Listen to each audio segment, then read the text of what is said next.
will tell you that Tasha White's behavior placed her in the position she ultimately ended up in. Those comments from LMPD's Chief Paul Humphrey about a local homicide victim ignited criticism on a case that has been seen plenty of it and led to calls for a public apology. Tasha White disappeared in early May, and despite her family reporting her missing, LMPD never issued an alert.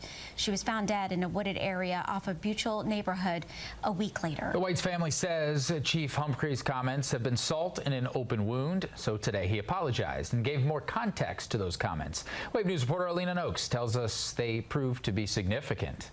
A murder plot gone wrong. That's how Chief Paul Humphrey characterizes what Tasha White was involved in prior to her death. The details are new even to critics, but don't seem to have changed public perception that the chief's comments were inappropriate.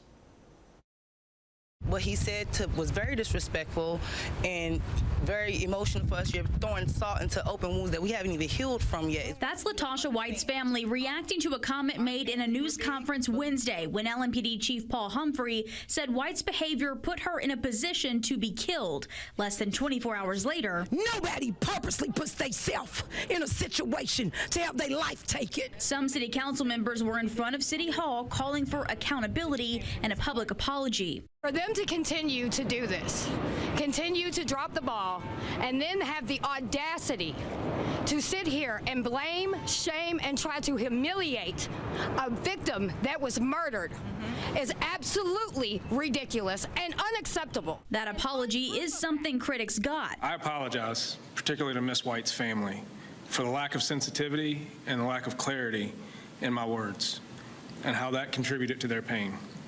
I should not have said it that way. Humphrey's lack of clarity, he says, came from having information he could not share about the case until now. Humphrey claims the behavior that he says contributed to White's death was her own involvement in a murder plot with Shelby, who she was romantically involved with. Humphrey says around 2 a.m. on April 29th, White disconnected her home's cameras and intentionally left her phone. And at some point between her leaving and being found dead, White was killed with her own gun.